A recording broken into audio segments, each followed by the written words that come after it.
The Ukrainian Foreign Minister Dmytro Kuleba has urged Indian Prime Minister Narendra Modi to reach out to Russian President Vladimir Putin and urge him to stop the ongoing invasion.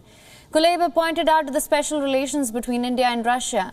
And in response to WION's question, Kuleba said that all countries, all of them that enjoy special relations, can appeal to Putin. All countries who enjoy special relations with India, they can appeal to President Putin, Prime Minister Modi.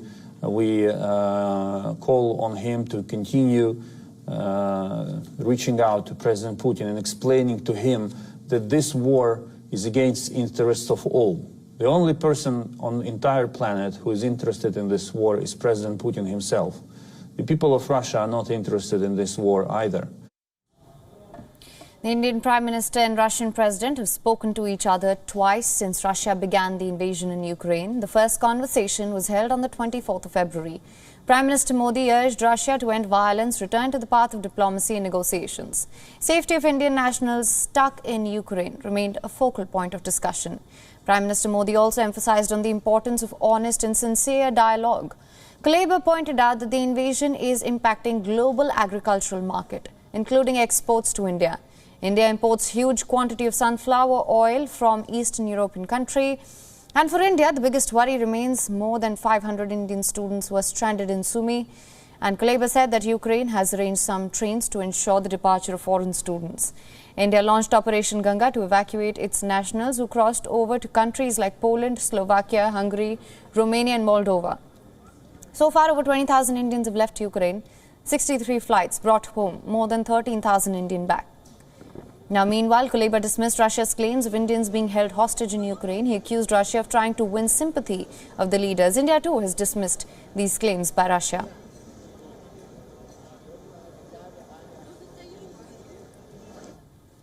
And for more on this, joining us live is our principal diplomatic correspondent Siddhant Sibal from New Delhi. Siddhant, thank you for joining us. The Ukrainian Foreign Minister Dmytro Kuleba has urged the Indian Prime Minister to reach out to Russian President Vladimir Putin. Now, what can you tell us about these talks? We know that India has taken a stance and it has urged diplomacy. Prime Minister Modi has also spoken to the Russian President twice before. What can we expect going forward? Well, this is basically a reiteration of what Ukraine has been saying, and this is, in fact, the third time that the Ukrainian foreign minister has reacted to a WION query. Remember, WION was the first channel based in South Asia which got an exclusive interview with the Ukrainian foreign minister way back in January. But talking about his comments, basically, he keen that India use its offices, the good offices of the Indian Prime Minister, to reach out to the president of Russia. Now, as you have pointed out, there has been engagement. The Indian Prime Minister has spoken to the Russian side 2 times. But the focus, of course, has been on the evacuation of the Indian nationals, the stranded nationals, and that remains the top priority. But if we look at India's stance at the United Nations General Assembly and the Security Council, while India has been abstaining, there has been a key focus. India has been calling for the respect of the territory and sovereignty of Ukraine. Now that is a special significance, given that how this statement shows that India is not only backing Ukraine in that terms, but also reaffirming its long-standing policy.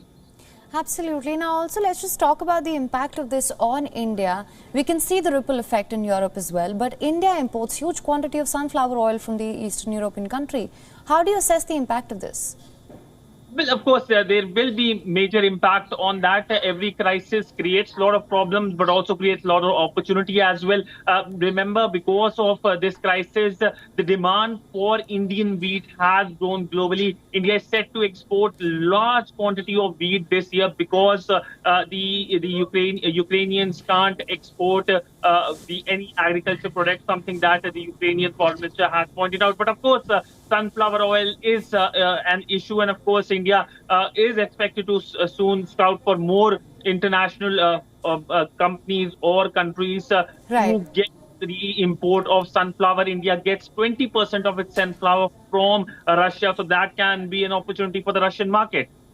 Right. All right, Siddhant, do stay with us. We will come back to you.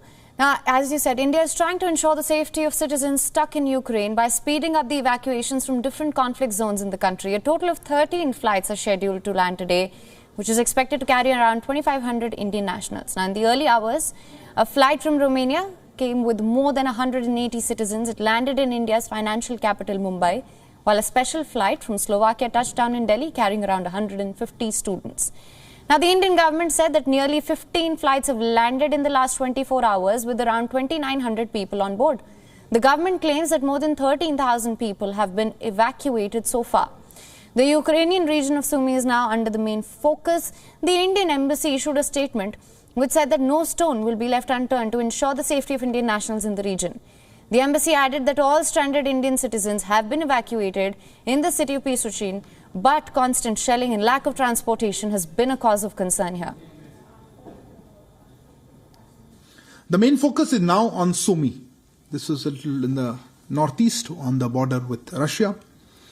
Now here, of course, this has been in the news a lot, and we are exploring multiple options for evacuating our citizens, students out of there. But let me reiterate, the main challenge remains the ongoing shelling there, ongoing violence there, and the lack of transportation, primarily.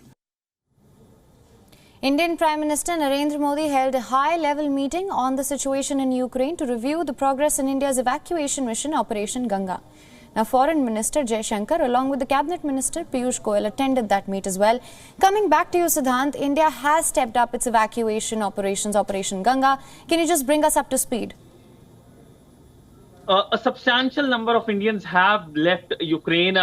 There were initial estimates of 20,000 Indians in Ukraine. More than 20,000 have now left Ukraine. And we know since the conflict began, 13,000 Indians have reached back to homeland here in India. Operation Ganga is in full swing. And that, of course, is a positive development. India has been able to bring back many of its nationals who have crossed from Ukraine from countries like Poland, Slovakia, Romania, and Hungary. But of course, the big worry remains the over 700 Indian nationals in Sumy. I spoke to many of these students earlier today, and they still remain in dire conditions. The problem is not the fact that there is no transport. There are Russian buses waiting at the border when it comes to Ukraine and Russia. This is the eastern part of Ukraine. This is where the major fighting is taking place. The problem is, how do you take 700 Indian students, people who are born between the year 1999 to 2001, they're very young students from this conflict zone. They can't just walk past from their hostel and, of course, to the border area. So that remains a big worry. Indian government has been sending out assurances, but it actually depends on Russia and Ukraine for a local ceasefire. Now, we know that yesterday Moscow did announce a ceasefire for two cities. For example, Mariupol was one of the city where the ceasefire was announced, but it actually failed because the Ukrainians blame the Russians blame the Ukrainians. Right. So ultimately, ceasefire hasn't worked out. So these students remain stranded, and there have been multiple rounds of meeting. The focus is how to safely bring these Indian nationals from Sumy to the border area and from there to Moscow and back home. Absolutely. Absolutely, Siddhant. Thank you so much for joining us with all your inputs on this. WION is now available in your country. Download the app now. Get all the news on the move.